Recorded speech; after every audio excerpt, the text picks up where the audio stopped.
Nah, Islam itu bahasa Arab juga sama dengan kata salam, damai, shalom, salam. Sama dengan salamatun, selamat, selamat. Sama dengan taslim, menyerah. Di agama Islam itu sebenarnya, ini lagi ngomong sebenarnya ini. Jangan lihat HT atau FPI, sedang ngomong sebenarnya ini. Islam itu agama yang mengajarkan damai, keselamatan bagi semua, dan menyerahkan total, menyerah diri total kepada pencipta Tuhan yang Maha Kuasa. Asal begitu, asal mulanya. Nah, kemudian agama itu agama apa saja? Asal mulanya adalah nilai-nilai universal. Persaudaraan, kasih sayang. Kalau bahasa Islamnya ya rahmatan lil alamin, bawa rahmat. Bahasa Hindunya barangkali moksa ya, moksa apa? Ada ya moksa apa ya? Ada yang bahasa-bahasa yang lain cinta kasih, itu bahasa Kristiannya. Asal mulanya nilai universal. Kemudian dalam perjalanannya turun menjadi doktrin, ajaran yang disebar-sebarkan. Setelah itu diikuti oleh beberapa manusia, jadilah perkumpulan institusi namanya ya. Lahirlah Islam, Katolik, Kristen, Hindu, Buddha, Konghucu. Ini setelah jadi ajaran agama, turun jadi ajaran, turun jadi lembaga, jadi perkumpulan. Kalau sudah jadi lembaga ini hati-hati, kadang-kadang jadi komoditi jadinya, dagangan. Mana yang bayar, dia pasti itu yang akan menguntungkan, dan itu yang akan disampaikan atau disebarkan. Jadi betapa nistanya kalau kita ini memahami agama yang paling akhir ini, yang paling bawah ini, hanya sebagai dagangan. Naif banget, nista banget kalau memahami agama hanya yang bawah ini. Mari kita kembali pemahaman yang universal. Gus Dur mengatakan membumikan Islam, itu artinya mensinergikan antara kalam ilahi yang universal, yang absolut, dengan budaya yang ada di bumi ini. Maka budayanya punya semangat universal, universalnya bisa diimplementasikan di muka bumi ini. Itu Gus Dur. Pak Hashim kembali ke istilah Quran, Islam rahmatan lil alamin. Kalau saya Islam Nusantara aja deh. Rahmatan lil alamin kebesaran udah Islam Nusantara aja. Ada yang tanya apa itu aliran atau madhab sekte baru? Bukan. Itu hanya tipologi dari Islamnya kita yang di Nusantara ini, yaitu Islam yang menghormati budaya, tradisi yang kita warisi dari luhur. Bukan hanya menghormati, bahkan kita menjadikan tradisi sebagai atau budaya sebagai infrastrukturnya agama. Justru budaya itu fondasi agama, kita bangun di atas budaya yang kokoh, di atas tradisi yang kokoh, di atas wisdom yang kita warisi. Kemudian kita masuki agama. Contoh, maaf yang dari Hindu maaf. Yang dari Hindu mana maaf ya. Dulu kan Hindu dulu baru datang Islam. Nah, Islam yang datang ke sini dibawa oleh para wali songo. Kalau belum tahu namanya nanti malam dihafal. Sunan Gunung Jati, Sunan Kudus, Sunan Muria, Sunan Bonang, Sunan Kalijaga, Sunan Ampel, Sunan Derajat. Nanti malam dihafal. Itu orang 9 menyebarkan Islam di Nusantara ini tanpa kekerasan, tanpa teror, tanpa paksaan. Dengan apa? Dengan pendekatan budaya. Mohon maaf, contoh di umat Hindu dulu, entah kalau sekarang barangkali berubah nggak tahu saya. Dulu itu kalau yang namanya membaca kitab suci, memahami mendalami agama, hanya Brahma dan Satria. Yang orang gembel ini nggak boleh ikut campur paham agama atau baca kitab suci. Islam datang, semua orang Islam minimal paling tidak harus bisa baca Al-Fatihah. Itu kan luar biasa. Jadi orang Jawa akhirnya seumur-umur bisa baca kitab suci, sudah masuk Islam. Waktu itu Kristen belum datang, Kristen Katolik belum datang, lagi cerita Islam dan Hindu ini, interaksinya ini. Nah, jadi lama-lama orang Jawa simpati pada Islam. Kemudian ada lagi Aku Isun, bahasa Jawa nih. yang dari luar jamaah ini. Ingsun aku, itu hanya orang elit itu. Ingsun. Kalau orang kecil kaulo, budak. Nah, Wali Songo ngajari agama Islam. Nawaitu niat sopo ingsun, saya berniat. Tapi pakainya ingsun. Al wudu'a, ambil air wudu. Loh, kalau kita orang Jawa, orang naik gembel, orang kecil bisa menggunakan kata ingsun. Seumur-umur nih, kalau gak masuk Islam gak bisa ngomong ingsun, kira-kira gitu. Hanya ingin ucapkan ingsun dari masuk Islam hanya ingin bisa mengucapkan kata ingsun, menggunakan kata ingsun, aku maksudnya orang pertama. Tapi harus masuk Islam itu, kalau enggak gak bisa mengatakan ingsun. Akhirnya berbondong-bondonglah masyarakat Jawa masuk Islam. Ada lagi Sunan Kudus, namanya Syekh Ja'far Shadiq Ibn Uthman Al-Hamadani, datang dari Hamadan, Persia. Melihat orang Hindu menghormati sapi, maka kepada masyarakat Pati, Demak dan sekitarnya, jangan korban pakai sapi, pakai kerbau. Padahal di Qur'annya itu ada kerbau, ada sapi, kerbau nggak ada di Qur'an. Yang ada itu onta, sapi dan kambing. Tapi Sunan Kudus melarang pakai sapi, karena sapi itu harus kita hormati bersama. Orang Hindunya, oh jadi sama toh, tiba-tiba podo dah. Oh jadi sama tadi Islam dengan Hindu ini menghormati sapi. Ya udah Islam aja lah. Ya, ada lagi banyak sekali yang kalau ceritain nggak selesai. Ini 2 tahun sudah begini nih. Nah, Raja Brawijaya V, namanya siapa? Lupa saya namanya. Istrinya banyak, 600 istrinya. Gak apa-apa, raja gak apa-apa, raja gak apa-apa, raja gak apa-apa. Raja. Nah, di antara istrinya ada Cina Muslimah, Cina Muslim, namanya Subanci. Subanci punya anak namanya Jinbun. Maklum ibunya Cina nakal nih, maklum kalau ibunya Cina nakal nih. Kalau yang ibunya Jawa enggak nakal. Diusir dari istana itu, nakal nih. Jalan ke timur, jumpa dengan Sunan Ampel, ulama besar di Ampel Denta, Surabaya. Datang dari Samarkand, bapaknya namanya Ibrahim Samarkandi. Mendarat di Palang, Tuban. Bawa anak 2, Rahmatullah dan Ali Murtado. Ponakannya 1, Abu Hurairah namanya. Setelah jumpa Rahmatullah, Jinbun masuk Islam. Ini anak raja ini. Ganti namanya Abdul Fattah. Selesai belajar agama Islam 5 tahun, permisi Kiai, saya harus jadi raja, saya anak raja. Silakan, kamu yang muda berpolitik, kekuasaan. Kalau saya Kiai tua nggak usah berpolitik. Kalau Kiai tua berpolitik, sebelum dibohongi lawan, bohongi kawan dulu. Yang mau Kiai polos lah. Akhirnya tidak lama, ringkas cerita tidak lama, berdirilah kerajaan Demak Bintoro. Rajanya Abdul Fattah alias Jinbun, putra Raja Majapahit Brawijaya V. Bapaknya kebakaran jenggot, entah jenggotan apa enggak, pokoknya kebenaran jenggot lah.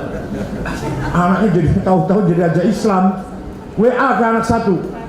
Nah, Prabu Aryadilah, kerajaan Kukang. Kukang Palembang. Kukang itu bahasa Cina, maknanya pelabuhan besar. Ini orang Cina aja kadang nggak ngerti bahasa Cina. Kukang itu pelabuhan besar maknanya, artinya. Nah sekarang Palembang itu. Nah itu Raja Kukang namanya Aryadilah. Di WA oleh bapaknya, nah saudaramu Jinbun jadi Raja Islam, bagaimana komentar kamu? Jawab, mohon maaf, saya sendiri sudah lama masuk Islam. Nama saya sekarang Fatahillah, bukan Aryadilah, Fatahillah. Kaget bapaknya, loh rakyat Majapahit juga berbondong-bondong ikut Demak, bergabung dengan Demak. Ya barangkali waktu itu politik sudah mulai kacau lah ya, keadilan sudah mulai kacau. Ikut Demak, lama-lama Raja Brawijaya V kesepian di 3 rakyatnya masuk Islam. Kemudian karena malu pada anaknya atau gengsi lah ya, mengucilkan diri di atas Gunung Lawu Karanganyar sampai wafat di situ. Dan sampai sekarang calon presiden pasti kalau mau pilpres ke sana dulu. SBY ke sana, Gus Dur ke sana, Pak Jokowi apalagi. Itu kuburannya raja terakhir Majapahit.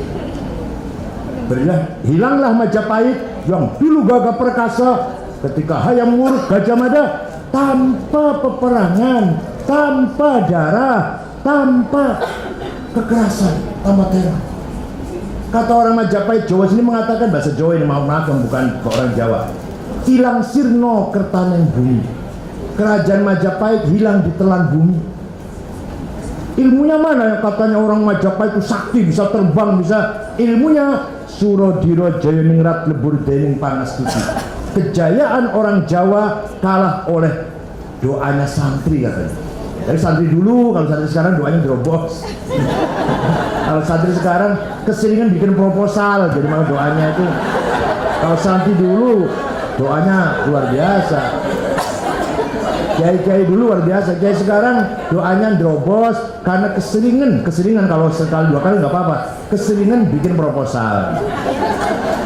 Ya, jadi hilangnya apa Majapahit itu dengan sendirinya, tidak diperangi, tidak dimusuhi, hilang karte dewe bahasa itu, hilang sirno kertanen bumi, hilang dengan sendirinya. Coba luar biasa ini, ini sejarah kita akui seperti itu perjalanannya. Kemudian Pajajaran Buddha Jawa Barat, Prabu Siliwangi, terakhir namanya Prabu Kuncaningrat, mendengar ada agama Islam, ada agama baru di Rengas Dengklok Kerawang yang ngajarin namanya Syekh Hasan Kuro. Kuro itu ahli qori, baca Quran suaranya enak gitu. Cina itu, Cina, Hasanuddin dari Cina, tapi Islam, jadi guru ngajar baca Quran. Raja Pajajaran berangkat mau saya bunuh itu agama baru apa lagi nih. Sampai ke situ ada kutilang sedang baca Quran, kuning tinggi langsing, kutilang. Namanya Subang Larang namanya. Putranya Ki Gede Tapa, Bandar Pelabuhan Cirebon. Hati sama orang Cirebon, cantik-cantik. Langsung yang tadi membunuh kiai muslim ini klepek-klepek. Raja lihat orang cantik gak kuat loh raja. Kalau kiai kuat, kalau raja. Langsung melamar Syekh Kuro, untuk saya saja ya. Ya kamu harus masuk Islam. Udah masuk Islam. Ya ada mas kawinnya. Apa mas kawinnya? Tasbih. Udah saya cari tasbih. Di sini nggak ada. Di mana? Di Jeddah sana. Udah saya terbang ke Jeddah. Raja bisa terus lah ngejawabnya, nggak pernah menyerah. Kalau sudah ngebet kayak gitu raja itu. Dia baca mantranya Hong. Biarin bisa terbang biasanya itu. Kalau udah Hong terbang, nggak bisa ngecek. Kayak lagi Hong macet juga. Kata kiainya, katanya Syekh Hasan Kuro, kalau mau terbang baca Bismillah. Kalau kamu sudah Islam, gitu. Baru Hong, nurut dia. Bismillahirrahmanirrahim. Hong terbang dah. Percaya silakan, nggak apa-apa, ini dongeng. Tidak lama bawa tasbih kawin dengan Subang Larang, nanti akan punya putra-putra raja-raja Islam Cirebon, Banten. Antara raja yang terkenal adalah Prabu Kian Santang, raja Islam yang besar. Itu dari keturunannya Prabu Siliwangi yang masuk Islam gara-gara kutilang. Jadi Islam tersebar di kita ini sama sekali nggak ada peperangan. Ada yang karena jampi kalah, ada yang karena kelepek-kelepek mau nikah dengan kutilang tadi, ada yang itu nggak pernah ada peperangan, ada caci maki, nggak ada. Itu kan belakang saja ini. Nah, oleh karena itu dalam pertemuan ini bahasa Arabnya silaturahim, tatap muka, mengikat, mentali persaudaraan. Kurang berarti kalau sebatas silaturahim. Kita lanjutkan menjadi silatul fikir. Apa? Komunikasi, cara berpendapat, menyamakan orientasi, menyamakan cara berpikir. Ayo kita bangsa Indonesia, agamanya apapun, kita samakan cara berpikir kita, yaitu 4 pilar itu. PBNU 4 pilar itu. Pancasila, Bhinneka Tunggal Ika, NKRI, Undang-Undang 45. Jadi, mari kita samakan persepsi ya, samakan semua kan. Kita ini PBNU semua ini, PBNU semua ini. Tenang, nggak bercanda. Apa salah? Salah nggak? Enggak kan? PBNU, Pancasila, Bhinneka, NKRI, Undang-Undang 45. Udah, bener udah. Kesini juga bener udah. Ke PBNU bener udah, nggak salah. Yang sering-sering kesini, yang sering-sering.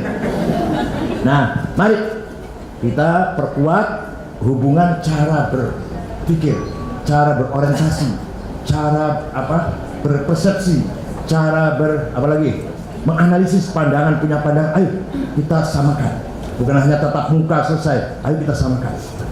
Mari kita samakan langkah yang universal. Kalau yang sendiri-sendiri silahkan. Jangan kan kita dengan Katolik Kristen sama NU-nya, yang satu PKB itu P3 juga nggak ketemu kalau politik. Dengan Muhammadiyah nggak ketemu. Yang Muhammadiyah, yang satu suka tahlilan, yang satu tidak. Nah, itu nggak ketemu. Kadang-kadang beda pendapat menentukan hari Lebaran dan puasa. Kalau bicara yang kecil-kecil, ya mari kita bicara yang besar-besar. Bicara yang universal, kepentingan bersama, yaitu PBNU itu tadi. Dah, kalau sudah silatul fikirnya sama, kuat, sudah diperkuat, maka melangkah silatul amal. Ayo kerjasama yuk. Misalkan bikin koperasi Fatayat, komisarisnya Kiai, direkturnya Kristen atau Katolik. Kalau direktur Kiai, habis tuh bangun pesantren nantinya, bukan koperasi nantinya. Jadi komisaris Kiai, tapi kalau direktur cari yang Kristen, yang nanti mengelola duit lah, atau Kristen atau yang lain agama, boleh dari teman-teman Chinese ini kalau pintar lah. Jangan Kiai jadi direktur, nanti habis tuh bangun pesantren, gitu ya, bukan koperasi nantinya. Namanya silatul amal. Ayo kerjasama. Nanti bendaharanya Konghucu, Sik, ayo susun kepengurusan koperasi bersama Fatayat. Ini aja nih tadi. Mohon maaf. Ini kalau duduknya campur bagus sekali tadi. Kalau duduknya jangan berkelompok, yang terus campur. Nah, Katolik, Hindu, udah campur, jangan berkelompok berderet. Kalau campur bagus sekali, lain kali campur. Kayak waktu Pak Usman Sabta Hanura pelantikan tuh, sengaja kursi saya di sebelahnya Ahok, nggak bisa menghindar, mau nggak mau menang. Itu pinter itu, ngatur kursinya pinter itu. Tapi kalah juga ya nggak apa-apa. Kalau menang itu kan. Udah. Silatul amal, ayo kerjasama. Pendidikan, kesehatan, ekonomi, ayo. Al-Quran mengatakan, percuma kamu berkumpul kalau agendanya tidak 3 macam. Kalau mau saya bacakan ayat Qurannya begini, Bu, maaf biar dengar biar. La khairu fi katsirin min najwahum illa man amara bisadaqatin. Sama sekali tidak ada nilai baiknya Anda sekalian berkumpul kecuali kalau agendanya menghilangkan kemiskinan. Nah, kita tahu masih banyak orang NU miskin. Entah kalau orang Kristen, orang NU banyak miskin. Di Bondowoso itu orang NU gepukin mecahin batu. Kalau sudah satu keranjang diangkat ke atas dari sungai, itu 600 rupiah satu keranjang. Jadi kalau ingin dapat 6.000 ya 10 kali. Ini 600.000 ya 100 kali naik turun. Itu dibawa makan ke restoran Jepang belum cukup 600.000. Satu orang belum cukup. Nah, saya pernah makan kepiting besar tuh dia di Guangzhou, segini kepitingnya ini. Itu harganya 6 juta kok kepitingnya aja itu. Jelas yang miskin orang NU semua ini. Makanya oh ya, Kristen itu banyak miskin ya. Kristen NTT banyak miskin juga ya. Katolik juga ya, yang di luar Jawa. Kalau Jawa mewah-mewah. Nah, ayo kita mari, kita nggak lihat agama apa lah. Ayo amaro bisadaqatin, agenda kita menghilangkan kemiskinan. Itu sangat baik tuh kalau perkumpulan. Kalau tidak, nggak ada nilai baiknya. Yang kedua, au ma'rufin. Mari kita bangun hal-hal yang positif. Pendidikan, kesehatan bersama, bakti sosial bersama. Jangan kalau butuh aja baru mendekati tokoh masyarakat, mau bangun gereja baru dekatin. Ya nggak bisa. Jadi sebelum mau rencana bangun apa-apa, bergaul dulu. Lama-lama yang bangun gereja, dia pasti tanda tangan kiainya. Yang begitu mau bangun gereja baru datang kiai, sulit. Apalagi kiainya bukan ya kiai yang kiai yang kurang paham ya. Didekatinya ketika ada kebutuhan bangun gereja, baru cari tanda tangan, sulit. Coba dari sekarang, ayo bergaul terus bareng-bareng, bikin koperasi atau sunatan massal atau apalah. Insya Allah kalau ada apa-apa nanti cepat bisa diselesaikan. Waktu di Bekasi itu HKBP, ada HKBP nggak di sini? Dan ada nggak? Itu kan diserang oleh masyarakat sekitar gerejanya. Saya datang ke sana. Apa sih? Ya ini HKBP Kristen di tengah-tengah masyarakat kita Islam semua. Ini gereja Batak, sembahyangnya bahasa Batak, nggak akan ngejak ente-ente ini, enggak. Ini jangan khawatir, nggak akan ngejak ente-ente ini masuk gereja ini bahasa Batak. Mau masuk gereja Batak? Ya udah, biarkan aja. Tetapi kalau puji-puji haleluya keras suaranya, itu suaranya orang Batak harus keras, bukan Solo, bukan Jogja. Kalau suaranya orang Solo, Pak Jokowi itu yang harus itu menirukan suara bom aja, bom gitu.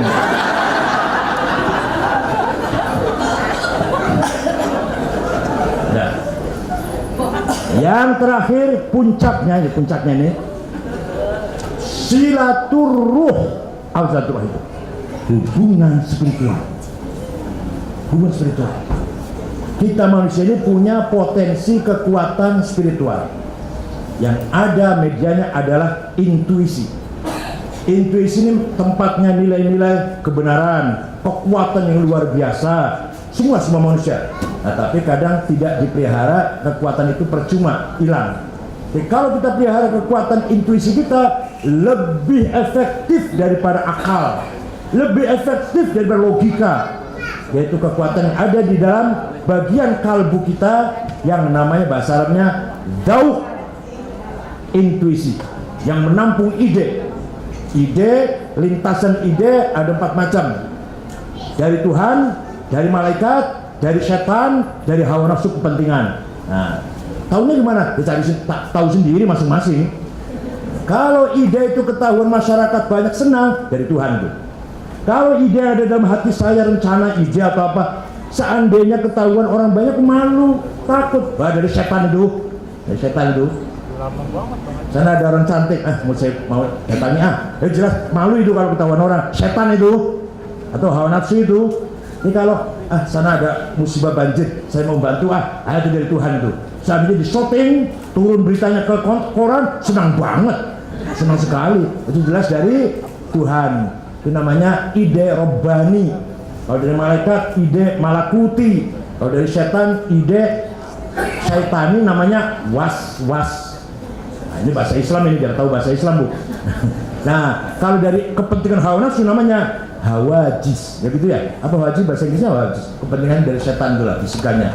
Dari hawa nafsu, Jadi mudah-mudahan ide kita semua ini betul datangnya dari Tuhan, ide robbani. Ini namanya silaturruh. Saya ulangi. Silaturahim, tatap muka, persaudaraan, pertemuan ini. Silatul fikr, menyamakan persepsi, agenda. Silatul amal, kerja, action bersama. Silaturruh, ayo kita bangun kekuatan ruhani kita, spiritual kita, masing-masing mendukung, saling melengkapi. Ini namanya silaturruh namanya. Itu yang paling indah kalau sudah sampai silaturruh, saling mendoakan, saling prihatin, saling peduli dengan tulus, saling tulus, bukan hanya basa-basi. Hubungan kita dengan ketulusan luar biasa itu. Itu ada di Qur'annya itu, ada di Qur'annya. Saya tidak melarang kamu berbuat baik dengan non-muslim asalkan non-muslim tidak mengganggu Islam. Di Qur'annya itu ada itu. Surat Mumtahanah ya, surat Mumtahanah. La yanhaakumullahu alladziina lam yuqatilukum fid din wa lam yukhrijukum min diyarikum an tabarruhum. Kamu berbuat baik dengan non-muslim tidak dilarang. Mudah-mudahan hal-hal ini merupakan langkah pertama fatayat membangun tadi 4 hubungan tadi. Mudah-mudahan saya nanti kalau udah 3 bulan saya tanya, udah sampai di mana? Sampai di mana nih? Kalau udah dapat bagi dong. Ya masa gak dibagi ya di sini?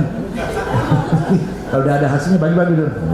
Jadi mudah-mudahan pertemuan kita ini demi Indonesia, demi persatuan kita, demi PBNU tadi. Terima kasih, mohon maaf lahir batin. Wassalamualaikum warahmatullahi wabarakatuh.